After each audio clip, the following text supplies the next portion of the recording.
Welcome back to the Siloam Plus podcast. My name is Josh Watford, and across the table from me is... John Nicholson. I'm here. All right, so we're on the backside of Christmas, and... No. Let's get this correct. Okay.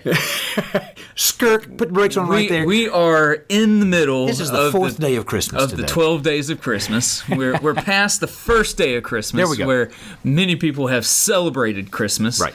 And we are trying to continue that celebration That's throughout. exactly right. So we've been talking about the gifts that we've gotten and all that kind of stuff. Right. And, hopefully, everybody else has been kind of plugging into this. I know you've been posting stuff. I've been posting stuff, just trying to keep us in that celebratory mindset, simply because Jesus is now born. That's right. So put your baby Jesus out in the manger. And keep him there for a while, okay? Right. Hopefully he hadn't been there this whole time because he wasn't born yet. I'm just kidding. We're not a stickler on that. But you know, it's a journey with this thing to transform the mindset away from the consumerist idea of Christmas decorations out in the stores in July. Let's spend our money and then let's get them down and over with so we can get on to the next event. How about let's celebrate the fact that Jesus has come, and let's enjoy that, and let's sing some joy to the world, and oh come all you faithful, and let's take some time to do that and share it. In fact, I just came back from the nursing homes this morning. It was my turn to go and do the morning devotional, and I talked about Matthew chapter 2 and the coming of the wise men, and the fact that, you know, here at Siloam, our wise men still hadn't gotten to the manger because it happens a year or so later, at least, because Herod kills all the kids that are 2 years old and under just to make sure he gets it covered. So those guys traveled a long time to come to see Jesus and worship. So why don't we take some time and worship him? I mean, that's all. But it's a change of mindset. I know that, but I want to invite you into it, because once you begin to embrace it, it changes the celebration for good, I think. It's still Christmas at our house. Absolutely, man. We haven't put anything up. Absolutely. I know that you said that you were celebrating the 12 days of Christmas by giving certain gifts on certain days. And I told Becca last night, or not last night, but a couple of nights ago, that I'm sorry I wasn't thinking that far ahead.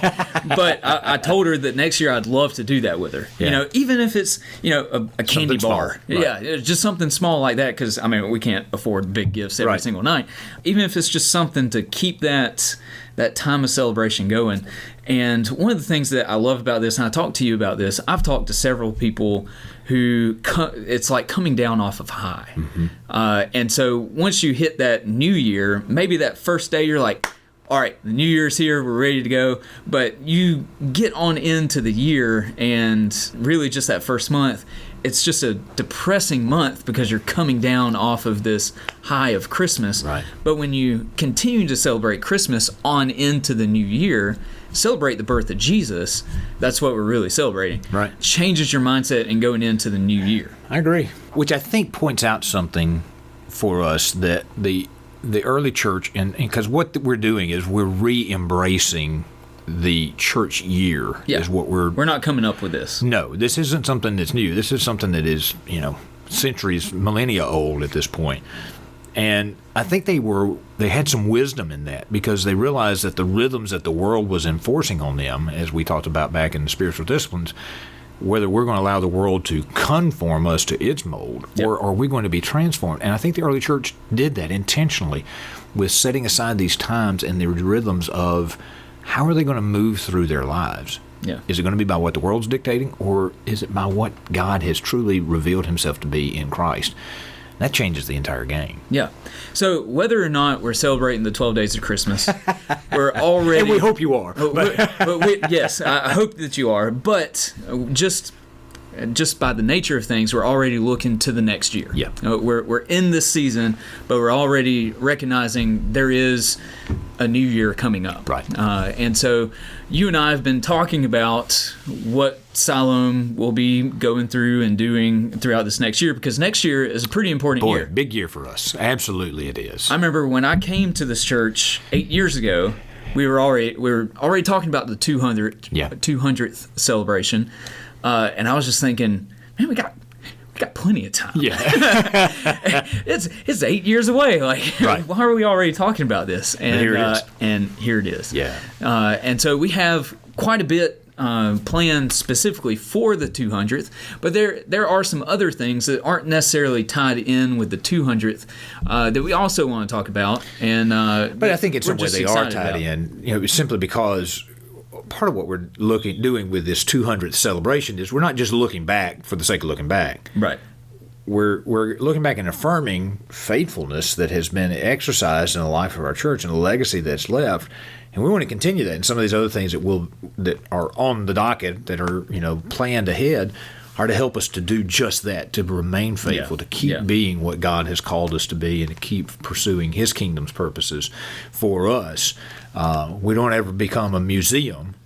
We want to be a place that is life-giving and a place that continues to move the purposes of God's kingdom forward right here where we live. Yeah, and this goes for our lives. It goes for ministry. We want the past to inform the future, not to dictate what we do, not to repeat the same cycles that we've done in the past.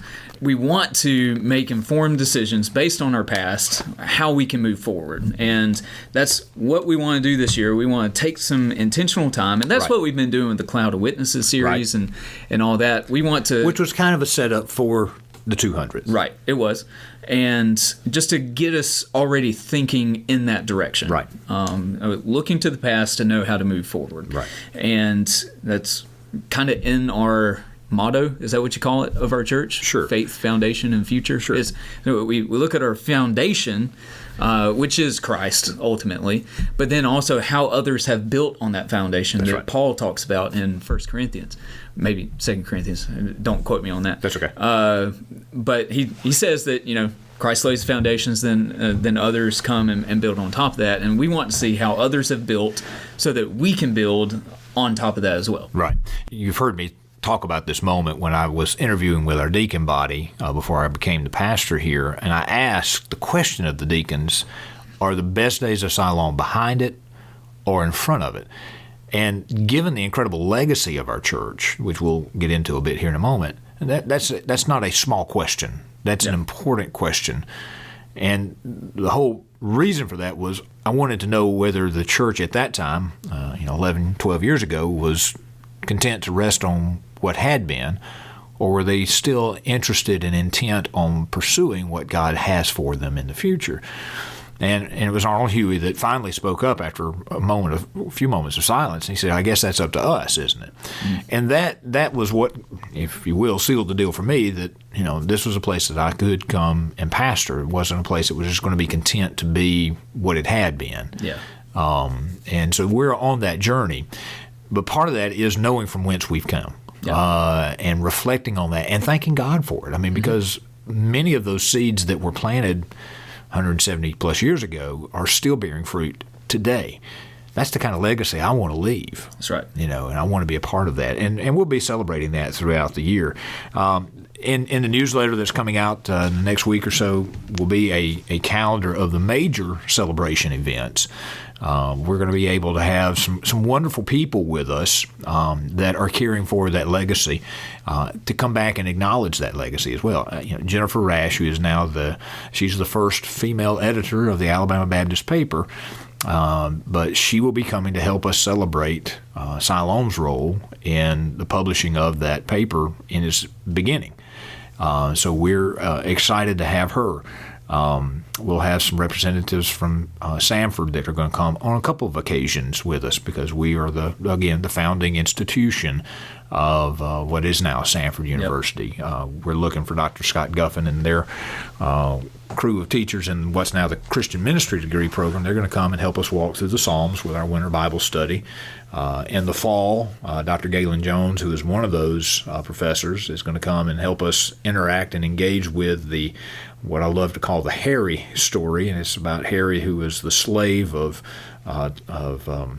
his first name has left me, Dr. Talbert, who was the president of Howard, Samford, at that time. But a marvelous story of how he literally gave his life to save the young men of the college and save the college as a result. But he'll help us interact with that story. We'll have representatives from what's now the North American Mission Board here with us in November. Miss Elizabeth Wells, who is a Judson grad and a noted historian across our state, is going to be with us in September. So, I mean, there are a lot of those things. Dr. Rick Lance is coming in August to be with us and to give us some perspective from the state convention of the the impact and importance of the faithfulness of Siloam, not only in years past, but even in recent years. We've got people in our church that currently, I know of two, one that serves on the State Board of Missions, another that serves on the Board of Directors for the Alabama Baptist. I'm on the board for Alabama WMU. So, we still have influence. We still have people who are serving and serving well. Right. And we want to continue to acknowledge that and say, what does that look like moving forward? And so those are the big events. There are going to be some other things that we will do more in-house, talking about that cloud of witnesses kind of thing. We're going to look at the life of E.T. Winkler probably in May. Miss Lonette Berg, who is the president of the Alabama Baptist Historical Commission, is going to come in April and help us engage with Porter King and E.D. King, their story and their incredible role, and bring some perspective that she has a wonderful, unique perspective on things. And so there are going to be a lot of times throughout the year that we're going to celebrate, and we'll wrap all that up next January, and we'll have our official, we've completed 200 years of ministry and all that kind of thing. So, but it's going to be a wonderful time, not only with the big events, but also some of the smaller events. We're talking about laying some wreaths on some of the significant gravestones in Marion Cemetery throughout the year, just to go back and acknowledge, remember, and then we're going to acknowledge some of the current folks. We've got a deacon emeritus that we're going to acknowledge in June, and so there's just going to be a lot of things, and it's going to be a busy year. It's going to be a good year, but we want to take a moment today to talk to you and put that seed in the ground for you so that you can be nurturing that and encouraged to be a part of all those moments throughout the year. So there's basically something happening every month. Just about every month. I think we have intentionally taken July off because that's post VBS and everybody needs to be able to catch a breath and that kind of a thing. But just about every other month there will be at least one celebration targeting and talking about our 200th, our legacy, and reaching back into that, and certainly, like I say, acknowledging what was there. But what difference does it make for us now? Right. That's the whole point of all of this. So you're telling me those would be important Sundays to be here? It would be worth your time to be here. Absolutely. I think every Sunday is important. John won't be preaching, so here's another reason to come. You don't have to listen to me. Totally kidding. Thank totally you, Josh. kidding. Yeah, that's right. But so thinking forward, right? Because we're thinking backward as well. I don't know if that's backwards good. Yeah, thinking. That's exactly right. I don't know if backwards thinking has a bad connotation to it, but thinking of the past so that we can think about the future. There's also something else that's tied in with next year, and that's this capital fundraising campaign. Right. We can probably come up with a catchier phrase for it. Well, but it is what it is, but it will be fun. It'll be ultimately funding what we have dubbed the Siloam Legacy Fund. Yeah. There are already committed dollars to this through people who have graciously remembered Siloam in their estate planning. That's another conversation we'll be having throughout the year with you. That's something that all of us need to be doing, and we would like, if you would consider Siloam, that's a way to do that. But also, we're intentionally reaching out to you as a church family. You'll be getting information in mid-January about this. But we're also going to be reaching out to families that have grown up here and have moved on. There's a lot of kids of parents who still attend here that are elsewhere, and they've got children or grandkids, and there's just a whole host of folks out there. There are students from Marion Military Institute and Judson College who've come here who still stay in touch with us, who want to be a part of what's going on at Siloam. And so we're going to be reaching out to them, giving them opportunity to contribute to the Siloam Legacy Fund. What we're looking for is we're hoping to find 1,000 people that can give $100. We're looking for 100 people that can give $1,000, and maybe there would be 10 people who would give $10,000. Mm-hmm. And the idea is that if Josh Watford gives $100, $50 will go immediately to capital needs here. We've got our stained glass window replacement, not replacement, but refurbishment. We've got the window replacement project that's ongoing at the back of the church. We'd like to put some new flooring in the fellowship hall. There's all kinds of paint work that always needs to be done. I mean, there's a long laundry list of needs that we have, physical needs that we need and can meet right away. So 50% of that would come. So if Josh gives $100, $50 is going to go to those immediate needs. The other $50 would go into this legacy fund, which would be a perpetual fund. Every year there would be a disbursement from this fund to help fund ministry opportunities, to fund some of the things that we want to do and feel that God is calling us to do as kingdom people, and until Jesus comes back. And that's the beautiful thing about investing in a perpetual missions fund, if you will, like that. And so that's the ideal with this. We would hopefully, we'd ultimately like to see $200,000 come in, $100,000 for immediate needs, $100,000 to go to the legacy fund, and anything beyond that, we'll bless God for. So, talk just briefly about the estate planning, because there was a flyer that was sent out in the newsletter last month. Yes, it was in the month of December. And we've mentioned it at business meetings and stuff like that. But you and I both have went through that, and so just wanted to get your take on that and the importance of it for not just because it's not money that we receive right now. No.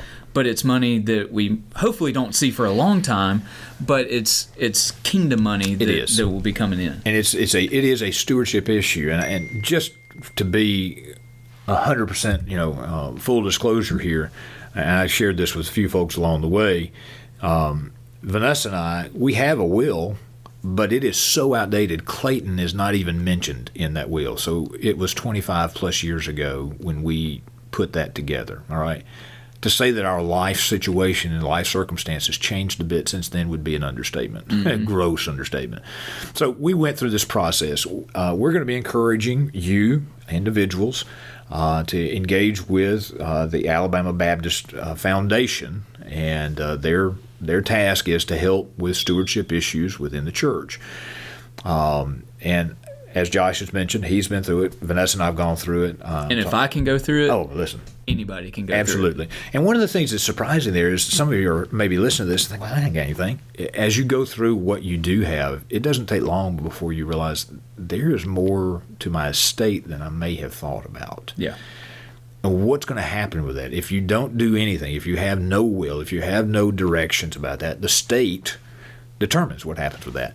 I don't know about you, but I'm not real interested in some judge sitting up there determining where whatever I have worked towards is going to go. Yep. I'd much rather have a hand in that. And, blessing my family, blessing some organizations, and possibly blessing and intentionally blessing the kingdom of God. Barry Bledsoe, who's the outgoing president of the Baptist Foundation, said that estate planning is the single largest act of stewardship that we will engage in. And as I thought through it, and then certainly when I went through the process, it was an eye-opener. It was an aha moment. And he's right. There will not be a larger stewardship decision that I make than this. I can tell you they are incredibly professional. It was easy. They weren't trying to sell me anything. There's no pressure. It was just help me identify what is needed and then give me the tools to put those things into place. And we're going to encourage you to do that. I have been guilty of preaching to the choir, if you will, and telling people, you need to make sure that your living will is in place. You need to get a power of attorney for this or that. You need to have these, just being a pastor alongside people in moments of crisis, and then getting in my car and realizing I don't have those things. Right. I can tell you, it's almost a do as I say, don't do as I do. Right. But I want to be in the lead of that, and so we're in the process of, connecting with a lawyer right now and getting those documents in place, and we'll be set, and just to be a matter of maintaining that now. And we want to encourage you as a church family, and this is part of us moving forward together as a church family. And we're already reaping the benefits from a fund like that called the King Estate Fund. Right. And the funds differ from year to year, but that is how we fund a lot of our ministry here at Siloam. Yeah. And so to be able to continue that for future generations, that's us looking to the future. Right. Not just because we're not planning on sticking around just a couple more months. As long as the Lord tarries, we want to be here doing His work among the people of Marion and around the world. Right. And I tell my students this all the time. God doesn't need your money to do His work. but he sure does use it. He does. Like that's how he's set up. That's just how he works. He works through us, and it takes money to go places. It takes money to buy things. It takes money to purchase new windows for the back. Absolutely. And so there's those chainsaws in the back of that trailer, the disaster relief. Yeah, those cost disaster money. relief costs money. All of those things, whatever we want to talk about ministry-wise, and whether we want to talk about social ministries, you got to have staffing, you got to have materials for those kinds of things. Whatever those things are, how it's going to require funding. And then can God use our gifts to do it? Absolutely he can. And it's not that I've got to do this. It's I get to do this. Right. I get to be a part of what God is doing. And what, in this perpetual sort of situation, by contributing to this kind of a fund, I'm going to be a part of those kinds of ministries until Jesus comes back. Yep. Whether I'm dead and gone or not, the kingdom impact of giving will continue long after that. That's a beautiful thought. Yep. So, I love it. Yeah, so we want to, we're going to unapologetically talk about that and encourage you. And, and the whole stewardship conversation, we haven't put it out there in a long while, but we'll be, you'll be seeing what we call the stewardship ladder or stewardship staircase. We're not asking you to jump from giving nothing to, figuring out how you're going to disperse your estate overnight. But we just want to, if you're not giving anything, start giving something. If you're giving something, start maybe giving more in an intentional, planned fashion. Maybe let's move from that to how do I give sacrificially? How do I move beyond just what's comfortable for me to really doing some things that cost me something but has great meaning because of the investment that I'm making for God's kingdom. Yeah. And just thinking through that stewardship conversation, it's an important part of what we're doing. So, John, we've got a whole list of things to talk about, and we're at 21 minutes. Oh, wow. Now. So, yeah, it doesn't take long for us to get going with that. Not a whole lot of time left to talk about things, but one of the things that I wanted to mention was the members class. Absolutely. Because this is part of us moving forward, getting plugged into the church. We're going to be doing the membership class, what did we decide? The last Sunday of January? I think so. I can't pull that date out of my head. The 30th? I don't know. Maybe? Last Sunday of January, how about that? Yeah, last Sunday of January, we're going to be having a members class, and this is open to everybody in the church who hasn't already gone through the members class. And even if you have gone through the members class, won't hurt you to go through it again. I'm not opposed to you coming. But it's specifically for people who are new to the church, but we're asking people who have been members of the church for years to come, and we're going to talk about the history of Siloam. We're going to talk about how to share your faith. We're going to talk about what it means to be a church member, how to get plugged into the church, and just so many different ways. But we wanted to go ahead and toss that out there now because, again, 8 years ago, the 200th anniversary was coming up pretty quick, but the end of January is coming up even quicker. Right. So we want to go ahead and put that on your radar, that we've done that in the past, but through the past couple of years, we just hadn't been able to do it because of COVID stuff. But we want to get back to doing that because we know we have a lot of new people among us, which is a blessing, but they don't have the long trajectory peripheral vision, so to speak, of what all has happened at the church and the history behind it. We use this to kind of catch everybody up to speed, so to speak. And so we love to have people who have been members of the church for years in those classes to even help us in that very moment of that class to give us some additional perspective, because we can't put everything into that little booklet. Right. There's stories that just get missed, just for the nature of what we do. So be on the lookout for that. We're going to be sending out emails about that and having sign-ups for that, because we got some materials that we want to put in your hands beforehand, and I'm looking forward to that. I know the ones that I've done in the past have been fun. Yeah, and they have been, and they're so good just from the and even for folks who have been long-term, just the reminder of how we operate as Baptists. Because our polity is it's a little bit of a strange thing. But to remember that and realize that, and it's a healthy thing, but then also for us as a church to intentionally engage in that real granular kind of level that, we're all responsible for evangelism. And I praise God that we see that, being borne out in the life of our church, people that are having conversations with other folks. And, I get those kinds of conversations, people sharing with me prayer needs or those kinds of things about people that they're talking with. And I praise God for that. But it's all of us. This is all of our responsibility. And to have those moments to talk about that. But also, additionally, just have some clarity about this is what this means, and this is why we do it. Yep. It's so important because we get into our habits of talking about the Koinonia classroom and assume that everybody knows where that is, or having RAs and GAs and assuming that everybody knows that that's children's missions programming, where they're learning about missions and becoming missionaries and getting their hands in, DR, IMB, exactly. NAM. Lottie Moon, who is she? All that. When we're going to pay her off. Pay her off. That's still one of my favorite stories. But anyway,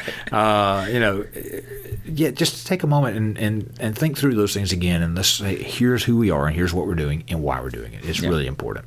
Last thoughts. Oh my gosh, my truck is orange. How about that? I tell you, that was a conflict, an intermarital conflict that me and Rebecca were having. She was saying that it looked kind of like a faded red of some sort, and I said it was orange, so I just put it out there on Facebook. Somebody stopped me today and said, "What is this conversation about what color your truck is?" I was like, "What are you talking about?" And apparently it's out there on Facebook. Josh has put a poll, so you go right ahead and go vote if you haven't yet. But I can boil this down for all of you, men and ladies alike. Men have 8 crayons in their box, okay? 8. That's it. You ladies got the 64 crayon thing with the sharpener in the back and all that. We get that.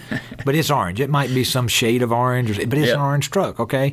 And we can talk about that later. And it's interesting, Josh, I did note in the poll, not a single man has said that it's orangish red. It's just orange. That's just who we are, okay? Yep. So there we are. It's just orange for me. And by the way, I am so blessed to drive that thing. It's not only is it a great legacy story with Dr. Potts and Dr. McCrummon before him, but it's just a joy. I'm like a kid at Christmas every time that thing cranks up. Yep. I enjoy it. It's a lot of fun. I know it brings a lot of joy to others too. Yeah, everybody knows who I am before I'm there now, so it's fun. Well, John, I'm looking forward to next year. Absolutely. We gotta say. Wait, yeah. Wow. We have to say this. Okay, so I know we're over. That's time, okay. But, hang in there, folks. The podcast for next year, for beginning next year, what we're gonna do. So the next episode, on into next year, we're going to be answering questions. Listeners' questions. Right. So we're going to put out a form probably sometime late this week. You're going to need to this week because I'm going to need some time to think about this. Yeah, we're gonna have to figure that out. We don't have all of our T's Welcome crossed. to the podcast. Yeah, but we cross all of our T's and dot all of our I's, right? But we're going to be asking for you to send us in questions. It could be questions about Scripture. It could be other questions about just cultural issues, whatever. Yeah, so we would love to just kind of have a Q&A with Pastors John and Josh. And we may invite others into those conversations depending on how that goes. Yeah, because we're not experts at everything. No. But we know a few people who know a lot of stuff about other stuff than what we do. Right. So, yeah, we'll still keep up our guests coming on. Sure. And just whatever questions you may have, send it to us via email before we get that form up, but we're going to try to get a Google Forms up for you to send it in anonymously because you may have some questions you just don't necessarily. And we're not going to shy away from tough stuff. Yeah. Whatever you want to deal with, let's deal with it. That'll be good. That'll be good. Boy, I'm going to tell you, we have thrown a lot at you today. So Casey Dunaway gets to listen to this 2 or 3 times now. So anyway. But thank you again for tuning in and being a part of this. And it's one of those unexpected things that has really been a blessing to some folks, and we're grateful for that. We want to continue it, and we have a good time doing it. Yep, I have a whole lot of fun. So make sure you're sharing the podcast, comment on it, give us critiques, give us suggestions, and we look forward to sharing the next year with you. Amen.